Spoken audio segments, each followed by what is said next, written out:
अस्सलामुअलैकुम and hello booming software engineers. I hope आप सब खैरियत से होंगे, ठीक होंगे। आज का लेक्चर हमारा लेक्चर नंबर 4 है सॉफ्टवेयर री इंजीनियरिंग की प्लेलिस्ट में, और आज का हमारा एजेंडा होगा सॉफ्टवेयर री engineering strategies, control flow graphs जिन्हें CFGs भी कहते हैं, सॉफ्टवेयर री इंजीनियरिंग प्रोसेस मॉडल्स। जिस तरीके से सॉफ्टवेयर डेवलपमेंट लाइफ साइकिल के अंदर हमने प्रोसेस मॉडल्स पहले पढ़े हैं, जिसमें वाटरफॉल, इंक्रीमेंटल, आइटरेटिव, स्पाइरल वगैरह था, इसी तरीके से सॉफ्टवेयर री इंजीनियरिंग के अंदर भी प्रोसेस मॉडल्स होते हैं, जिनमें से हम अभी इस वीडियो में 3 देखेंगे: big bang, incremental and partial approach. तो चलिए सबसे पहले रिवाइज़ करते हैं कि हमने लास्ट लेक्चर में क्या किया था। लास्ट लेक्चर में हमने लेगेसी सिस्टम्स को जाना था कि वो कौन से सिस्टम्स होते हैं, इम्पैक्ट एनालिसिस किया था कि छेड़खानी करने में हमें जो री इंजीनियरिंग में चेंजेस करने हैं उसका इम्पैक्ट क्या होगा, वो किस तरह से मेजर होगा, प्रोग्राम कॉम्प्रिहेंशन कैसे बनाता है एक सॉफ्टवेयर डेवलपर, और उसके बाद हमने देखा था अप्रोचेस क्या होती हैं, bottom up, top down, chunking and cross referencing, program comprehension देखी थी हमने।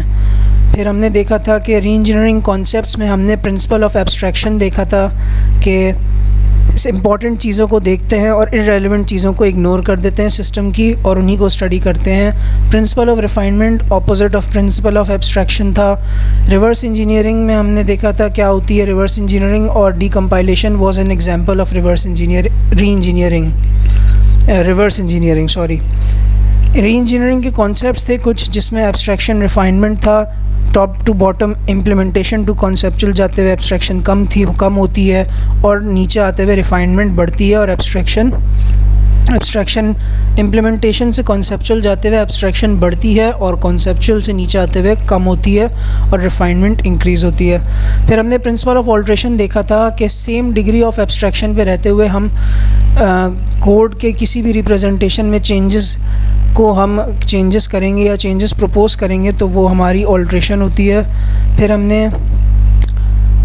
हमने जनरल मॉडल एक देखा था सॉफ्टवेयर री इंजीनियरिंग का, और उस जनरल मॉडल जो कि प्रपोज किया था एरिक जे बर्नी ने, वो देखा था हमने। फिर हमने एक और जनरल मॉडल देखा था, हॉर्सशू मॉडल फॉर सॉफ्टवेयर री इंजीनियरिंग।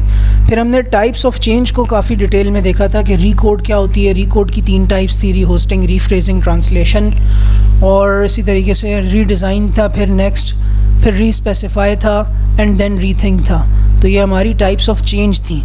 ठीक है जी, तो आज हम जहाँ से स्टार्ट करेंगे सॉफ्टवेयर री इंजीनियरिंग स्ट्रेटजीज़, ये हैं टाइप्स ऑफ चेंज, कि क्या टाइप ऑफ चेंज होगी और ये टाइप ऑफ चेंज इम्प्लीमेंट किस तरह से होंगी। ये टाइप्स ऑफ चेंजेस सॉफ्टवेयर री इंजीनियरिंग स्ट्रेटजीज़, इन स्ट्रेटजीज़ के तहत वो टाइप्स ऑफ चेंजेस इम्प्लीमेंट होंगी। सो ये मैं कनेक्शन करवा रहा था टाइप्स ऑफ चेंज में और स्ट्रेटजी में, कि वो टाइप्स ऑफ चेंज अचीव किस तरह होंगी, इन स्ट्रेटजीज़ से होंगी। तो 3 स्ट्रेटजीज़ हैं हमारे पास that specify basic steps of reengineering: rewrite, rework, replace. 3 strategies that specify basic steps of re-engineering are rewrite, rework and replace. या तो आप रीराइट के थ्रू आपकी स्ट्रैटेजी होगी, या रीवर्क होगी, या रिप्लेस के थ्रू आप अपना री इंजीनियरिंग कर रहे होंगे। सबसे पहले देखते हैं कि रीराइट स्ट्रैटेजी क्या है। The rewrite strategy reflects principal of alteration. Rewrite strategy classical और आइडियल प्रिंसिपल ऑफ ऑल्ट्रेशन को फॉलो करती है, कि जिसमें आप सेम एब्स्ट्रैक्शन लेवल के ऊपर रहते हुए आप इंटरनल स्कीमा सेम रखते हैं, बिजनेस लॉजिक, फ्लो, डिपेंडेंसीज और इंटरनल स्ट्रक्चर सेम रखते हैं। सिर्फ आप रीराइट स्ट्रैटेजी में क्या करते हैं कि आप उसके अंदर कॉस्मेटिक चेंजेस करते हैं उसमें आप, और उसमें सिर्फ लुक एंड फील इम्प्रूव करते हैं। बहुत ज़्यादा कुछ बिजनेस लॉजिक में या फ्लो में इंटरनली चेंजेस नहीं करते। सही है, माइन्यूट चेंजेस ऊपर से जो करते हैं आप, वो हमारी रीराइट स्ट्रैटेजी के अंदर होती हैं। और newer implementation of old work at same abstraction and structural level. Yes, so आप सिर्फ इम्प्लीमेंटेशन जो होती है चीज़ों की अपीयरेंस वगैरह और ये सब आप थोड़ा बहुत चेंज करते हैं, तो ये आपकी रीराइट अप्रोच होती है। सही है। फॉर एग्ज़ाम्पल यहाँ पे दी हुई है फोर्ट्रान कोड ऑफ सिस्टम, सी में लिखा हुआ था, फोर्ट्रान कोड में लिखा हुआ था सिस्टम, और वो आपने फोर्ट्रान से सी में लिख दिया। ठीक है, may have cosmetic changes addition to improve look and feel of the system. उसके बाद रीवर्क स्ट्रेटजी। तो रीवर्क स्ट्रेटजी में क्या होता है, बेसिकली रीवर्क इंक्लूड्स आप न्यू फ्लोज डालते हैं, ऑप्टिमाइजेशनल चेंजेस करते हैं, एक्सपेंसिव कोड रिमूव करते हैं और ऑप्टिमाइज्ड लॉजिक या ऑप्टिमाइज्ड कोड लिखते हैं। फॉर एग्जांपल रनिंग टाइम अगर किसी एल्गोरिथम का ज़्यादा है कहीं पर, या मेमोरी इंटेंसिव कोड लिखा हुआ है, तो आप उसको ऑप्टिमाइज़ करके एक बेहतर अप्रोच या बेहतर एल्गोरिथम लगाएंगे। तो बेसिकली ये होता है construct new flows, remove expensive code, complex code, any extra iterative and conditional flows आपने रिमूव किए, फंक्शन कॉल्स आपने इफेक्टिव बना ली, बहुत ज़्यादा रिकर्जन हो रहा था तो अब आपने रिकर्जन को आपने आइट्रेशन से रिप्लेस कर दिया कहीं पे, तो ये वाली चीज़ हो रही होती है बेसिकली। ठीक है, तो rework strategy applies to all 3 principles. ठीक है, 3 प्रिंसिपल्स थे हमारे, कौन कौन से? Principle of abstraction, principle of refinement and principle of alteration. तो हमारी जो रीवर्क की स्ट्रेटजी इन तीनों प्रिंसिपल्स को फॉलो करती है।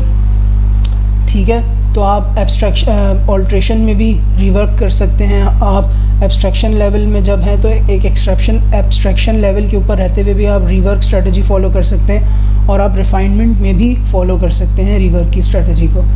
ठीक है, तो इसमें हमने जिस तरह देखा कि हमने बेसिकली अब कोड लेवल के ऊपर चीज़ों को चेंज कर रहे हैं, चीज़ों को बेहतर कर रहे हैं। ठीक है, फ्लोज इंट्रोड्यूस करा रहे हैं, फ्लोज अगर लंबे थे तो उनको शॉर्टन कर रहे हैं। Rework strategy, a classical rework strategy based approach is as follow. हाँ, अब ये किस तरीके से प्रिंसिपल ऑफ एब्स्ट्रैक्शन, ऑल्ट्रेशन और रिफाइनमेंट को फॉलो करती है ये हम देखते हैं। Step number 1, application of abstraction. सबसे पहले आपने एब्स्ट्रैक्ट लेवल में अपने जो लेगेसी कोड है उसको देखना है। किस तरीके से क्या किया आपने उसका एक कंट्रोल फ्लो ग्राफ CFG बना लिया for the given system. CFG क्या होता है? CFG बेसिकली एक कंट्रोल, कि आपके सॉफ्टवेयर के अंदर कंट्रोल किस तरीके से फ़्लो हो रहा है, कंट्रोल का क्या फ़्लो है, कौन सी स्टेटमेंट के बाद कौन सी स्टेटमेंट फॉलो होगी और एग्जीक्यूट होगी, क्या पाथ होगा। तो कंट्रोल फ्लो ग्राफ एक हाई लेवल एब्स्ट्रैक्ट रिप्रेजेंटेशन होती है आपके सॉफ्टवेयर की, कि उसके अंदर क्या क्या पाथ्स हैं, क्या क्या फ़्लो होगा आपके सॉफ्टवेयर का।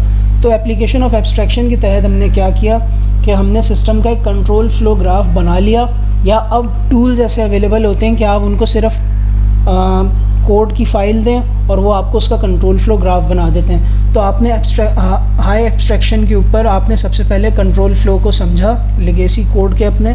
उसके बाद application of alteration, apply restructuring algorithm to control flow graph to produce a structured control flow graph. फिर आपने कंट्रोल फ्लो ग्राफ से देखा कि कहाँ कहाँ आप ऑप्टिमाइजेशन कर सकते हैं, कंट्रोल फ्लो को कहाँ कहाँ आप फ्लो मिनिमाइज़ कर सकते हैं, और बेहतर तरीके से फ़्लो किस तरह रीसेट कर सकते हैं अपने कोड का। तो आपने इस चीज़ को आइडेंटिफाई किया। ठीक है, और आपने क्या किया, आपने उसके अंदर चेंजेस किए अपने कंट्रोल फ्लो ग्राफ के अंदर। ठीक है, step number 3, application of refinement. अब आपने रिफाइनमेंट करनी है बेसिकली। अब आपने क्या करना है, कोड के अंदर चेंजेस करने हैं। तो वही जो आपने कंट्रोल फ्लो ग्राफ पहले चेंज किया था, अब आपने उसको क्या किया, उसी टूल के ज़रिए, या आपने क्या किया, अब वो चेंजेस जो कंट्रोल फ्लो ग्राफ में आपने ऑप्टिमाइज़ करके किए थे, अब आपने उसको अपने ओरिजिनल प्रोग्रामिंग लैंग्वेज मतलब ओरिजिनल कोड के ऊपर रिफ्लेक्ट कर दिया। सही है, तो रिवर्क स्ट्रेटजी इस तरह से फॉलो करती है application of abstraction, application of alteration and application of refinement.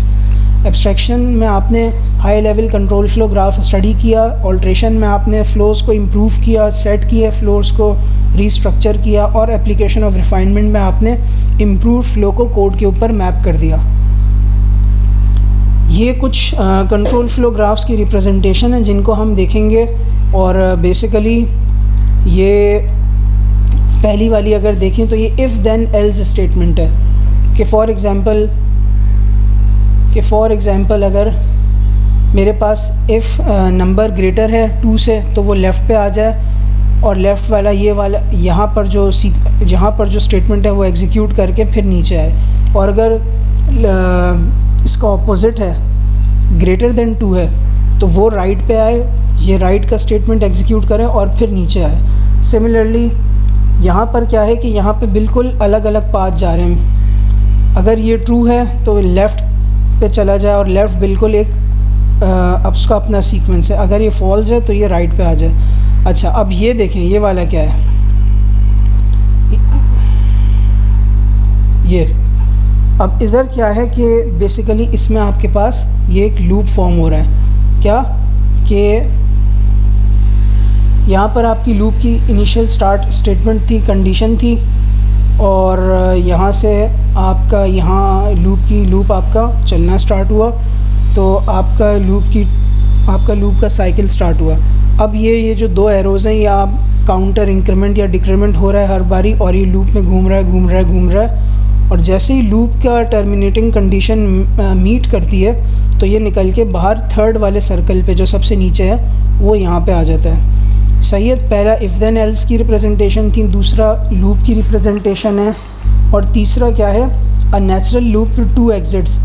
इस लूप के 2 एग्जिट्स हैं, मतलब वाइल कंडीशन होगी with an if else, and उसमें इफ़ एल्स में ब्रेक लगा हुआ होगा कहीं बीच में। याद दिलाता जाऊँ कि कोड में कहीं कोड में लूप के अंदर अगर कहीं ब्रेक स्टेटमेंट होती है तो वो लूप को वहीं पर ही रोक देता है और कंट्रोल लूप से उसी जगह से बाहर आ जाता है फॉर एन लूप के।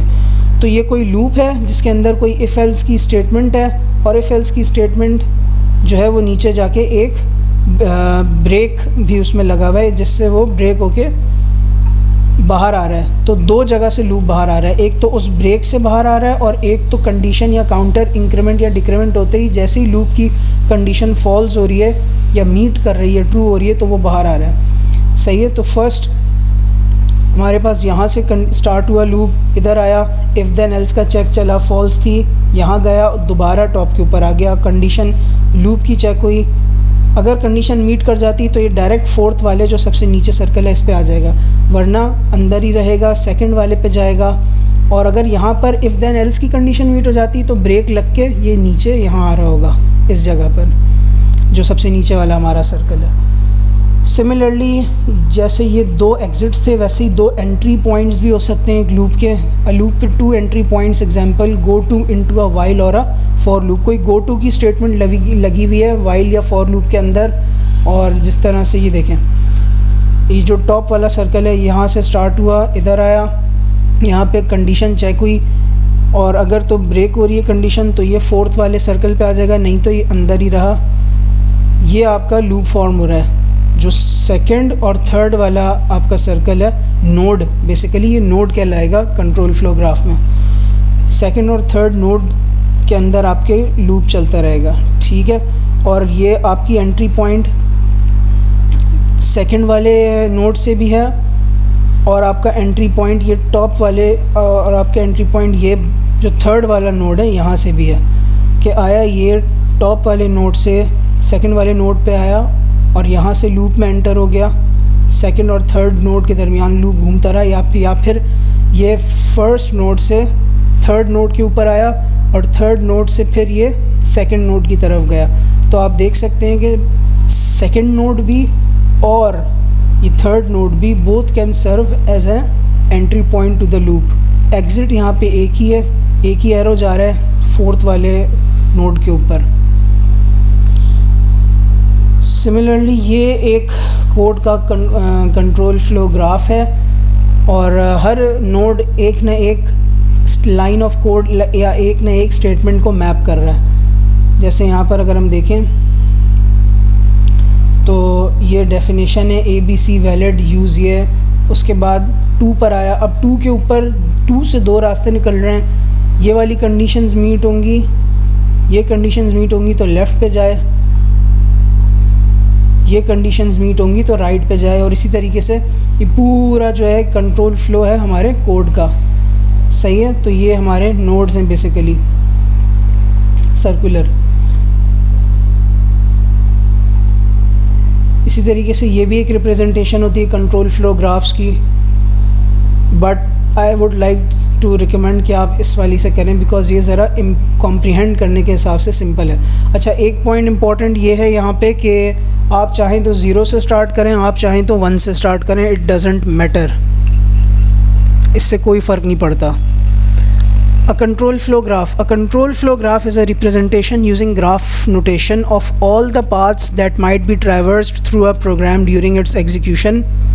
CFG is used as a static analysis tool. क्या मतलब हुआ कि CFG एक ग्राफिकल रिप्रेजेंटेशन है आपके तमाम उन पार्ट्स की जो कि आपका सॉफ्टवेयर ले सकता है अपने एग्जीक्यूशन के दौरान, चलने के दौरान, ठीक है। और ये एक स्टैटिक एनालिसिस है हमारे, ये एक स्टैटिक एनालिसिस टूल है हमारे कोड का,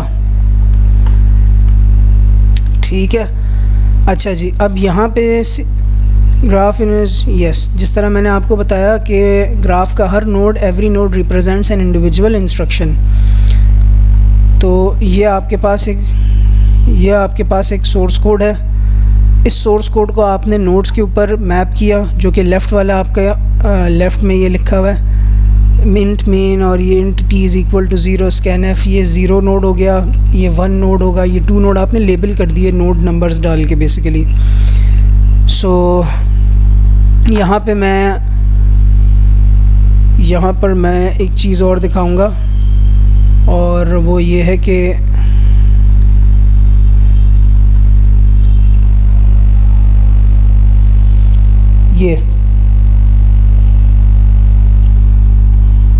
ये मेरी स्क्रीन पे नज़र आ नहीं रही है बेसिकली, बट मैंने इसका एक कंट्रोल फ्लो ग्राफ बनाया है, जो कि मैंने ये जो कोड हमारे पास मौजूद है int main int t is equal to 0 scan f and f, ये इसका कंट्रोल फ्लो ग्राफ मैंने यहाँ पर इसको इम्प्लीमेंट किया, और वो कंट्रोल फ्लो ग्राफ मैं ड्राइव के ऊपर अपलोड भी कर दूँगा, और एक सेपरेट छोटी सी वीडियो में अलग से समझा भी दूँगा कि इस ग्राफ का मैंने इस कोड का मैंने CFG ख़ुद बनाया है।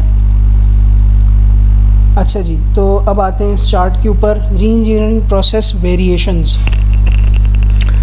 ये चार्ट हमारा ये कहता है कि यह चार्ट हमारे इम्प्लीमेंट एब्स्ट्रैक्शन लेवल्स को, टाइप्स ऑफ चेंज को और री इंजीनियरिंग स्ट्रेटजी को एक साथ लिखकर हमें एक्सप्लेन कर रहा है कि किस केस में कौन से एब्स्ट्रैक्शन लेवल पे कौन सी टाइप ऑफ चेंज के तहत कौन सी री इंजीनियरिंग स्ट्रेटजी लगानी चाहिए और वो सक्सेसफुल है या नहीं।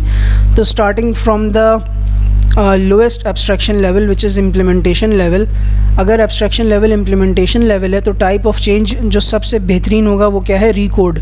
क्यों? क्योंकि रीकोड टाइप ऑफ चेंज के तहत आप कोई सी भी स्ट्रैटेजी यूज़ करें, रीराइट, रीवर्क, रिप्लेस, तो वो तीनों ही बेहतर साबित होंगी।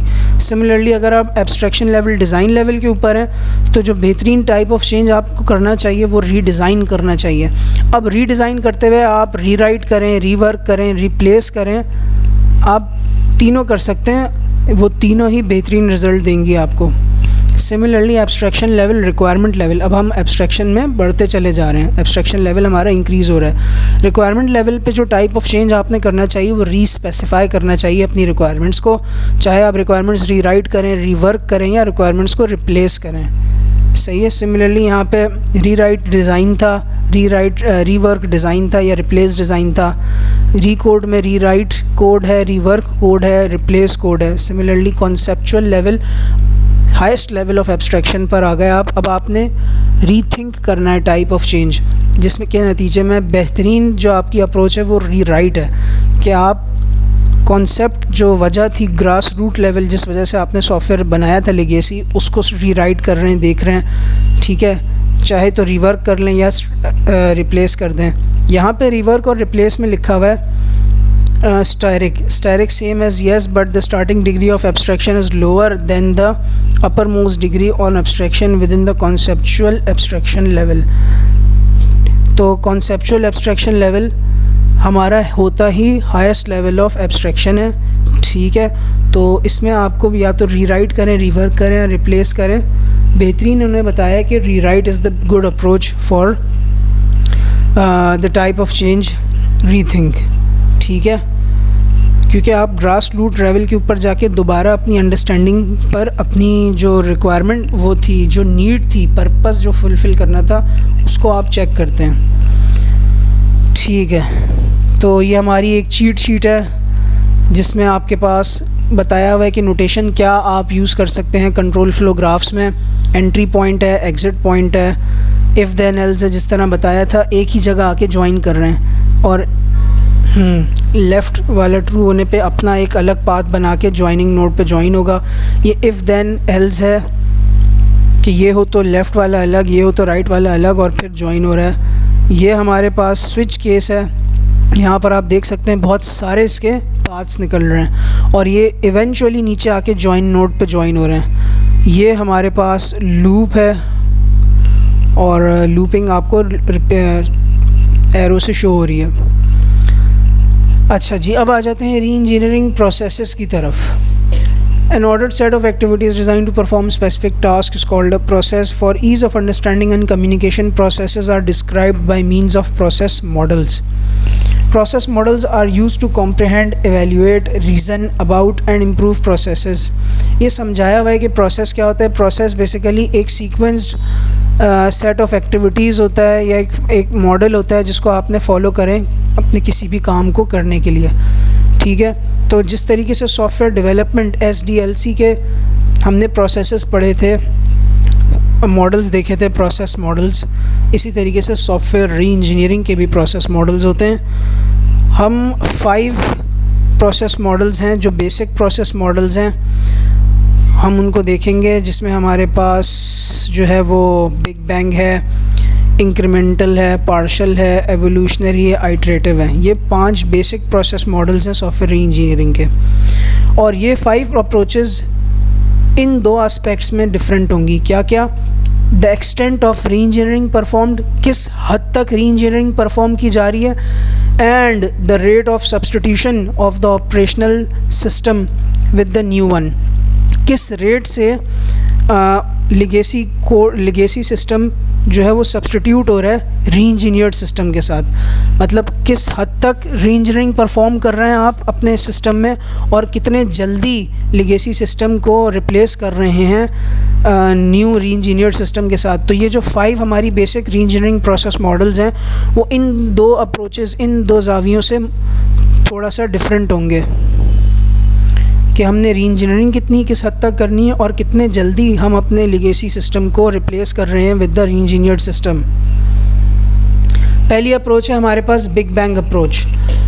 बिग बैंग अप्रोच में होता क्या है कि आप पूरा सिस्टम उठा के एट वंस उसके ऊपर री इंजीनियरिंग स्टार्ट करते हैं, डेज़ लगाते हैं, लेंथ ऑफ टाइम लगाते हैं, और फिर उस को जो है आप सिस्टम को, लिगेसी सिस्टम को पूरा एज अ होल री इंजीनियर करके अपना री इंजीनियर्ड सिस्टम बनाते हैं और उसको डिलीवर करते हैं। ये अप्रोच कब काम आती है? ये अप्रोच जब लगाई जाती है बिग बैंग अप्रोच कि जब री इंजीनियरिंग पार्ट्स में नहीं हो सकती हो और फेजेस में ना हो सकती हो और एक साथ पूरे सिस्टम की री इंजीनियरिंग करना मजबूरी बन जाए। फॉर एग्ज़ाम्पल कोई मेजर शिफ्ट आपने लेकर आना है, फॉर एग्ज़ाम्पल आपने आर्किटेक्चर में सिस्टम के चेंज लाना है, कोई डिफरेंट आर्किटेक्चर के ऊपर जाना है, तो अब इसमें पूरा सिस्टम ज़ाहिर सी बात है अफेक्ट होगा। तो आपने री इंजीनियर, इस तरह के सिस्टम में री इंजीनियर करते हुए आपने बिग बैंग अप्रोच ही लगानी है, ठीक है। आपने एक सिस्टम ले लिया, लिगेसी कोड आपने 2 महीने 4 महीने लगाए और 4 महीने बाद पूरा उस सिस्टम को आपने री इंजीनियर करके डिलीवर कर दिया क्लाइंट को। तो इसके हम एडवांटेजेस और डिसएडवांटेजेस देखते हैं। इसका एक एडवांटेज है और 2 डिसएडवांटेजेस हैं। पहला एडवांटेज तो इसका यही है कि जो हमारे पास सिस्टम होगा वो हमें नया सिस्टम जो है वो फ़ौरन तो नहीं, मतलब यकदम एक साथ हमारे पास नया सिस्टम, री इंजीनियर्ड सिस्टम हमें मिल जाएगा, ठीक है। The consequent advantage is that the system is brought into its new environment, नई इन्वायरमेंट, नए आर्किटेक्चर के साथ, नए चेंजेस के साथ यकदम एक साथ हमें मिल जाएगा एनवायरनमेंट एट वंस। डिसएडवांटेजेस का क्या है? डिसएडवांटेजेस हमारे पास 2 हैं। बिग बैंग का डिसएडवांटेज ये है बेसिकली कि ये अप्रोच एक बहुत री इंजीनियरिंग प्रोजेक्ट को मोनोलिथिक टास्क बना देती है। मोनोलिथिक मतलब एडजेक्टिव है ऑफ एन ऑर्गेनाइजेशन और system large, powerful, indivisible and slow to change. मतलब अगर आप बिग बैंग अप्रोच फॉलो करते हैं तो बिग बैंग अप्रोच में आपको ये एक पूरा बहुत बड़ा टास्क हो जाएगा जिसे आपने एक साथ करना है, और इस वजह से क्या होगा, आपका जो टाइम और रिसोर्सेज होंगी वो बहुत ज़्यादा लगेंगी। एक एज अ होल एक पूरा ये टास्क हो जाएगा। In addition big bang approach consumes too much resources. ज़ाहिर सी बात है जब आपने एक साथ पूरे सिस्टम को रीइंजीनियर करना है तो बहुत ज़्यादा रिसोर्सेज भी लगेंगी आपकी, और इसी तरीके से बहुत ज़्यादा टाइम भी लगेगा, क्योंकि एट अ होल आप पूरे सिस्टम को देख रहे होते हैं। तो ये होता है कि बिल्कुल उसी तरीके से आपका काम स्टार्ट होता है सिस्टम के ऊपर, जिस तरह सिस्टम की इनिशियली जो डेवलपमेंट हुई थी उस वक्त जो काम उसके ऊपर स्टार्ट हुआ था। तो एयरफोर्स में भी एक कॉन्सेप्ट होता है फ़ाइटर जेट्स की ओवरहॉलिंग का। ओवरहॉलिंग में होता क्या है कि जब एक फ़ाइटर जेट मैन्युफैक्चर होता है तो उस पर मेंशन कर दिया जाता है कि ये फ़ाइटर जेट इतने आवर्स कंप्लीट करके फैक्ट्री में वापस आएगा। तो जब ये फ़ाइटर जेट वापस आता है तो हम इसको पूरा ये फ़ाइटर जेट खोला जाता है, इसके पार्ट्स वगैरह, हार्डवेयर वगैरह सब चीज़ें अलग की जाती हैं, उनको एनालाइज़ और स्टडी किया जाता है। जिन जिन पुर्ज़ों की उनकी वेयर एंड टेयर हुई होती है, घिसे होते हैं जो पुर्ज़े, या तो उनको रिप्लेस किया जाता है या तो उनको ठीक किया जाता है, और पूरा वो डिसमेंटल करके एक फ़ाइटर जेट खोल के पूरा उसको दोबारा जोड़ते हैं, और उसकी फिर एक नई सर्विस सीलिंग, नए आवर्स उसको बता देते हैं कि अब ये इतने आवर्स मज़ीद करके फिर दोबारा आएगा।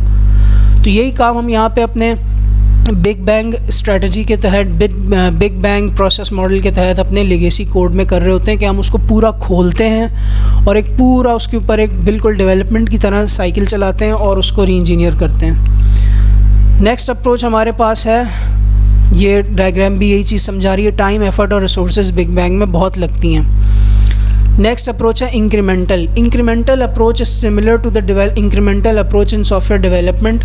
इसमें आप पीसेस बाय पीसेस अपने सॉफ्टवेयर को, लेगेसी सॉफ्टवेयर को, सिस्टम को री इंजीनियर करते हैं, और हर दफ़ा जब भी आप एक इंक्रीमेंट डिलीवर करते हैं तो आप अपने जो आपका टारगेट सिस्टम होता है, आपने जो सोचा हुआ होता है री इंजीनियर सिस्टम, उसके करीब तर आते चले जाते हैं आप। For a large system, several new interim versions are produced and released। जी, तो जिस तरह से आपका जो एक जैसे जैसे आप इंक्रीमेंट्स डिलीवर करते जाते हैं तो वैसे वैसे टेम्प्रेरी वर्जन्स आपके लेगेसी सिस्टम के, या ये कह लें कि री इंजीनियर्ड सिस्टम के, डेवलप होते चले जाते हैं। अच्छा, इसमें हो क्या रहा होता है कि इसमें आपके पास ये भी हो सकता है कि लेगेसी सिस्टम ऑपरेशनल हो, ठीक है, और आप उसमें क्योंकि इंक्रीमेंट बाय इंक्रीमेंट, उसमें आप इंक्रीमेंट बाय इंक्रीमेंट काम कर रहे हैं, तो उसमें आप इंक्रीमेंट बाय इंक्रीमेंट एडिशंस कर रहे हैं और री इंजीनियरिंग कर रहे हैं, तो उसमें आपके पास सिस्टम रनिंग स्टेट में भी है और वही सिस्टम री इंजीनियर भी होता चला जा रहा है। और ये भी हो सकता है कि आप अपना लेगेसी सिस्टम ही इस्तेमाल कर रहे हैं और उसकी एक कॉपी के अंदर आप जो है वो इंटीग्रेशंस करते जा रहे हैं, pieces by pieces, block by block. तो यही लिखा हुआ है कि successive interim versions satisfy increasingly more project goals than their preceding versions. तो जिस तरीके से आप अपने अपने माइलस्टोन्स अचीव करते चले जाते हैं विद हर इंक्रीमेंट के साथ। अच्छा जी, तो इस अप्रोच के जो हैं हमारे पास, इस अप्रोच के हमारे पास दो एडवांटेजेस हैं और दो डिसएडवांटेजेस हैं। पहला एडवांटेज क्या है कि एरर डिटेक्शन एंड डीबगिंग आसान हो जाती है, क्योंकि आपको पता होता है कि आपने इस इंक्रीमेंट को छेड़ा है और इस इंक्रीमेंट का स्कोप क्या है, तो वो एरर डिटेक्शन और एरर जो है वो prevention and error resolution, debugging आपकी बेहतर हो जाती है। आपको क्लियरली पता होता है कि आपने क्या चीज़ें छेड़ी हैं, कहाँ चीज़ें छेड़ी हैं। दूसरी चीज़ ये होती है कि जिस तरह बिग बैंग में यकदम एक टाइम के बाद अचानक प्रोडक्ट री इंजीनियर्ड सिस्टम क्लाइंट को मिल रहा था, यहाँ पे क्या होता है कि आप क्योंकि इंटरिम वर्जन्स जनरेट करते जाते हैं सिस्टम के, तो क्लाइंट को भी, कस्टमर को भी प्रोग्रेस और चेंजेस नज़र आ रहे होते हैं। सही है, तो वो अपना वक्फे से फीडबैक जो है, अपना फीडबैक अपना देता चला जाता है साथ साथ चेंजेस में। अगर कोई चीज़ उसको समझ नहीं आ रही या कोई चीज़ उसको पसंद नहीं आई, तो वो वहीं पर ही उसी वक्त जो इंटरिम उसका करंट वर्जन होगा आपके री इंजीनियर्ड सिस्टम का, उसी वक्त कह देगा कि भाई मुझे इसमें ये थीम नहीं समझ आ रही, ये नेविगेशन सही नहीं लग रही। बिग बैंग में क्या मसला है, 4-6 महीने लगा के आपने री इंजीनियर करके अचानक से प्रोडक्ट दे दी और फिर उसके बाद आपने अपना काम ख़त्म कर दिया अपनी तरफ से, और अब क्लाइंट बोलेगा कि भाई ये मसले हैं, मुझे तो ये समझ नहीं आ रहा, तो फिर आपको दोबारा बैठना पड़ेगा और उसके अंदर उसके फीडबैक के हवाले से आपको चेंजेस करने पड़ेंगे। बट यहाँ पे क्या होता है कि क्योंकि आप पीसेस बाय पीसेस डिलीवर करते जा रहे हो, री इंजीनियर करते जा रहे हो लिगेसी सिस्टम को अपने, तो यहाँ पे क्लाइंट हर आपकी इंटरिम वर्जन पे अपना फीडबैक देगा, जिसके तहत आप छोटे मोटे चेंजेस कर सकते हैं। 2 डिसएडवांटेजेस हैं। पहला डिसएडवांटेज क्या है? With multiple interim versions and their careful version controls the incremental approach takes much longer to complete. हाँ, अब क्योंकि आपने जाहिर सी बात है बड़े से अब आप ब्लॉक बाय ब्लॉक काम कर रहे हैं, री सिस्टम को आपने तोड़ दिया है ब्लॉक्स में, पीसेस में, तो हर पीस को एक केयरफुल अटेंशन आप अलग से दे रहे हैं और फिर आप वर्जन कंट्रोलिंग भी कर रहे हैं और उस पर फीडबैक भी एडजस्ट कर रहे हैं। तो होता क्या है कि इस अप्रोच के तहत कभी कभार बहुत ज़्यादा टाइम लग जाता है, बिग बैंग से भी ज़्यादा टाइम लग जाता है, क्योंकि यहाँ पे आपके पास इंक्रीमेंट्स पीसेस के ऊपर फोकस आ गया है बहुत। कोई पीस आपका ज़्यादा टाइम ले सकता है, कोई कम। Similarly even if there is a need the entire architecture of the system cannot be changed. सही है। तो अगर आपका लिगेसी सिस्टम ऐसा है, if you want to use a legacy system in the meanwhile it is reengineered, yes, कि अगर आपका लिगेसी सिस्टम ऐसा है कि आपने इसको इस्तेमाल भी करना है और इसको री इंजीनियर भी करना है, जिस तरह यहाँ पे ये पॉसिबल है, तो ये वाली अप्रोच इंक्रीमेंट्स वाली इस यूज़ केस के हिसाब से, इस इस्तेमाल के हिसाब से ठीक नहीं है। कि अगर आपने कोई मेजर चेंज करना है, ठीक है, कोई मेजर चेंज करना है, तो या तो फिर अब आपने कोई अगर मेजर चेंज करना है तो आप एक कॉपी बना लें उसकी लिगेसी सिस्टम की, जिसमें आप री इंजीनियर करते रहें और आप अपना पुराना सिस्टम चलाते रहें जब तक नया सिस्टम री इंजीनियर नहीं हो जाता। लेकिन ध्यान रहे, मेजर चेंज हमेशा, जब भी रिक्वायरमेंट मेजर चेंज की होती है तो क्या होता है कि आपकी लिगेसी सिस्टम की फंक्शनैलिटी रुक जाती है, फंक्शन करना वो रुक जाता है, आपका काम रुक जाता है। तो अगर तो उसमें आपने कोई ऐसा चेंज करना है अपने सिस्टम में कि आर्किटेक्चरल लेवल का चेंज है, तो फिर ये अप्रोच आपकी फ़ायदेमंद नहीं होगी, ठीक है। फॉर एग्ज़ाम्पल, अगर अर्थक्वेक प्रेडिक्शन सिस्टम है, तो अर्थक्वेक प्रेडिक्शन सिस्टम को आप बंद नहीं करेंगे, ठीक है, आप अर्थक्वेक प्रेडिक्शन सिस्टम को बंद नहीं करेंगे, बल्कि वो चलता रहेगा और आप उसी में इंक्रीमेंट्स बाय इंक्रीमेंट्स करके री इंजीनियर सिस्टम बनाए, सिस्टम को री इंजीनियर करेंगे। लेकिन अगर आपको इसी टाइप ऑफ सिस्टम में, अर्थक्वेक प्रेडिक्शन सिस्टम में मेजर चेंज भी लेके आना है, फॉर एग्ज़ाम्पल अगर आर्किटेक्चरल चेंज लेके आना है आपने, ठीक है, तो अब आपकी मजबूरी क्या होगी कि आप पुराने सिस्टम को री इंजीनियर करेंगे पहले, ताकि सिस्टम चलता रहे, ठीक है, और फिर उसके ऊपर आप री इंजीनियर कर लेंगे और फिर इसके ऊपर आप एक नया सिस्टम एक्वायर करेंगे, या फिर आप जो है इसको बिग बैंग लगा के पूरा आप अपना एक पूरा मेजर शिफ्ट लेके आएंगे आर्किटेक्चर का, क्योंकि आप सिस्टम को बंद करना अफोर्ड नहीं कर सकते। तो अमूमन इस किस्म के सिस्टम्स में री इंजीनियर करने के बजाय लोग क्या कहते हैं कि या तो वो एक परचेज़ कर लेते हैं नया सिस्टम, या तो वो नए सिरे से नई रिक्वायरमेंट्स के साथ खुद डेवलप करवा लेते हैं सिस्टम अपना। तो ये अप्रोच उस तरह के चेंजेस में जो मेजर चेंजेस आते हैं, जैसे आर्किटेक्चर का चेंज है सिस्टम का, उसके लिए फ्रूटफुल नहीं है, ठीक है। तो ये हमारे पास एक डायग्राम है जो कि बिग बैंग और इंक्रीमेंटल को समझा रही है कि इंक्रीमेंट्स में आप पीसेस बाय पीस डिलीवर करते जाते हैं, जबकि बिग बैंग में आप अचानक से यकदम आपके पास कुछ अरसे में आपके पास री इंजीनियर प्रोडक्ट आ जाती है। Partial approach. अब पार्शियल अप्रोच क्या है? पार्शियल अप्रोच बेसिकली आप सिस्टम को 2 पार्ट्स में पार्शियल अप्रोच में डिवाइड करते हैं। आप फैसला कर लेते हैं कि आपने थोड़े से पार्ट ऑफ लिगेसी सिस्टम को ही री इंजीनियर करना है। इसकी अच्छी एग्जांपल ये आ जाती है आपके पास कि अगर किसी बड़े सिस्टम में पेमेंट सिस्टम या पेमेंट का मॉड्यूल है और आप देख रहे हैं कि डिजिटल पेमेंट्स वगैरह वक्त के साथ साथ बहुत स्ट्रिक्ट और सेंसिटिव होती चली जा रही हैं, तो इनके अंदर नई किस्म की ऑथेंटिकेशंस, नए किस्म की इनके अंदर क्या कहेंगे इसको, वो आ रही हैं, स्टैंडर्ड्स आ रहे हैं। तो अगर आपने सबसे पहले आपने डिसाइड करने हैं पार्शियल अप्रोच में कि आपने पूरे सिस्टम को री इंजीनियर नहीं करना, आपने सिर्फ कुछ मॉड्यूल्स को, कुछ part of the legacy system को री इंजीनियर करना है। तो पार्शियल अप्रोच फॉलो करते हुए आप सबसे पहले ये डिसाइड करेंगे कि कौन से पार्ट ऑफ द सिस्टम को री इंजीनियर करना है और कौन से को नॉन इंजीनियर्ड रहने देना है, ठीक है। In this approach only a part of a system is re-engineered and then it is integrated with the non-engineered portion of the system.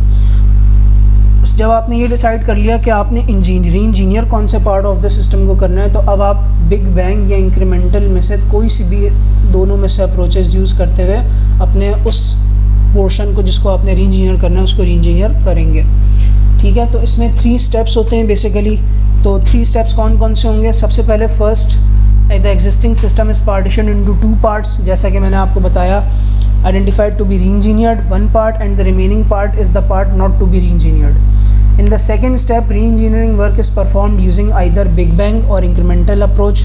अब आपने बिग बैंग या इंक्रीमेंटल अप्रोच लगा के उस पार्ट को री-इंजीनियर करना है। और थर्ड स्टेप में क्या करना है कि जो आपने री-इंजीनियर किया था पोर्शन उसको इंटीग्रेट करना है, जोड़ना है अपने original non reengineered part of the system के साथ ताकि वो चल सके।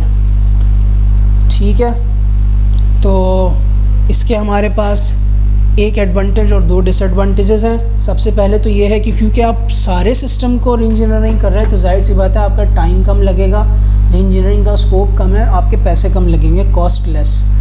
डिसएडवांटेज इसका एक मेन आएगा कि आपने मॉडिफिकेशन नहीं की है इंटरफेसिंग में, आपने इंटरफेसिंग में मॉडिफिकेशन नहीं की है between the modified portion of your reengineered system and the original non modified portion. मतलब अब जाहिर सी बात है मॉड्यूल्स आपस में कनेक्टेड होते हैं। ठीक है, तो आपने एक मॉड्यूल को चेंज किया, बाकियों को चेंज नहीं किया, तो उनकी आपस में इंटरफेसिंग मतलब उनकी आपस में वो किस तरह से डाटा शेयर कर रहे हैं, भेज रहे हैं, कहाँ से कौन सा मॉड्यूल जा रहा है, किस मॉड्यूल को क्या चीज़ जा रही है, तो आप इस चीज़ पे इतना ज़्यादा फोकस नहीं करते। ठीक है, तो इस तरह से क्या आता है कि आपका या तो पूरा डाटा नहीं जा रहा होता एक मॉड्यूल से नए मॉड्यूल में, या नया मॉड्यूल पुराने व दूसरे मॉड्यूल्स के साथ बेहतर तरीके से काम नहीं कर रहा होता।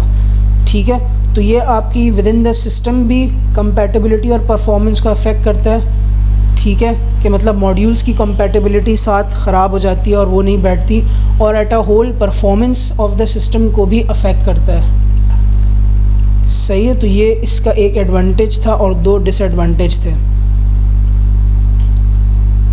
तो आज ये वीडियो यहीं तक थी, और इस वीडियो को एक बार दोबारा हम रिकैप करते हैं कि हमने इस लेक्चर में क्या क्या देखा।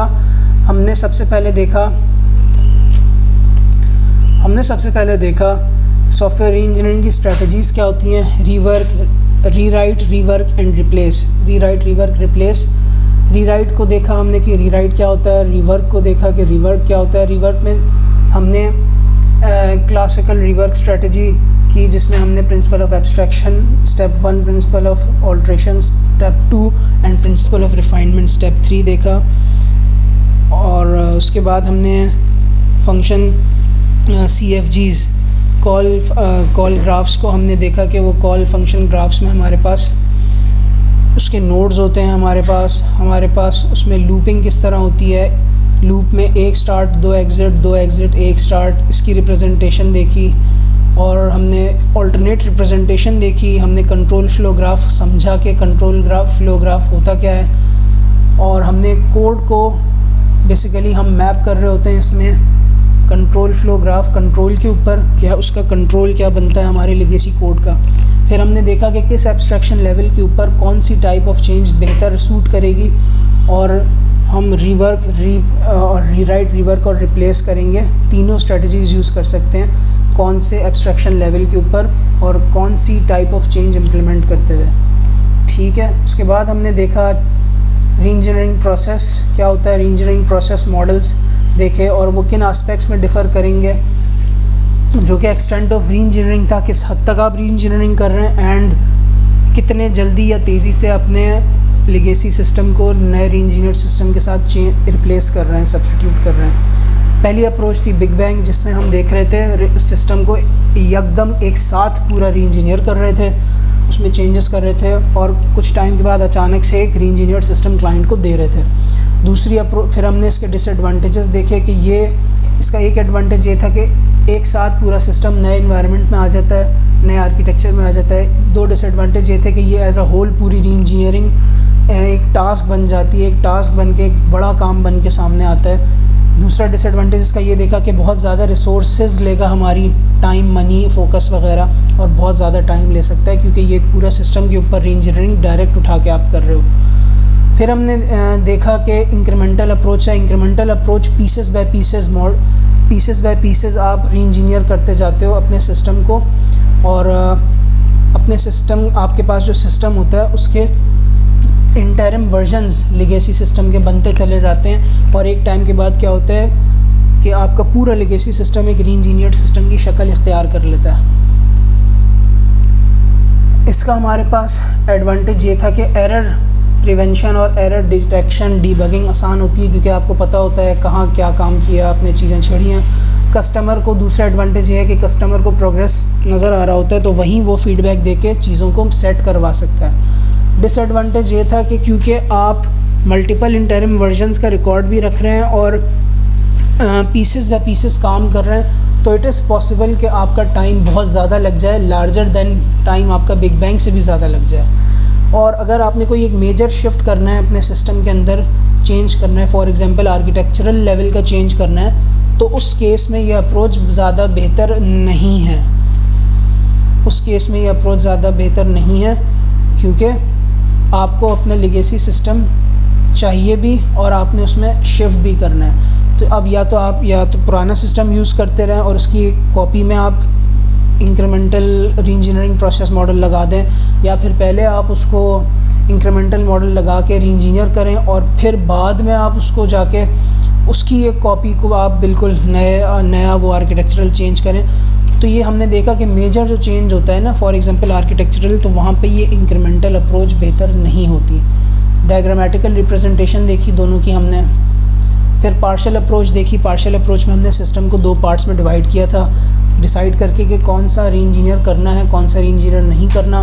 फिर स्टेप नंबर 1 यही था हमारा। स्टेप नंबर 2 में आपने बिग बैंग या इंक्रीमेंटल अप्रोच यूज़ करते हुए री-इंजीनियरिंग की है, और थर्ड स्टेप में आपने reengineered part of the system को मिलाया है, जोड़ा है engineered non reengineered part of the system से, ताकि सिस्टम यकजहत हो जाए, मिल जाए। एडवांटेज इसका ये था कि स्कोप आपका री-इंजीनियरिंग का छोटा हो गया, कम टाइम लगा, पैसे कम लगे। और डिसएडवांटेज ये था कि अब आपकी जो मॉड्यूल्स की आपस में इंटरेक्शन होती है वो ख़राब हो जाएगी, वो टूट जाएगी, डाटा सही जा नहीं रहा होगा, सही आ नहीं रहा होगा। ये मसला फिर कंपैटिबिलिटी आपके हार्डवेयर के साथ भी हो सकती है, इंटरनल कंपैटिबिलिटी ऑफ मॉड्यूल्स भी हो सकती है, और performance at a whole system की भी आपकी अफेक्ट हो सकती है इस वजह से। सो इस वीडियो में बस हम यहीं तक करेंगे। नेक्स्ट वीडियो में हम और बाकी अपने 2 प्रोसेस जो मॉडल्स हैं उनको देखेंगे। सो अगर कोई क्वेश्चन वगैरह है तो कमेंट सेक्शन में आप पूछ सकते हैं। वीडियो में कोई चीज़ ना समझ आई हो पूछ सकते हैं मुझसे कमेंट सेक्शन में। वीडियो अगर समझ आई है, अच्छी लगी है, तो चैनल को भी सब्सक्राइब करें और वीडियो को भी लाइक एंड शेयर करें। Thank you so much. अपना ख्याल रखिएगा। अल्लाह हाफ़िज़।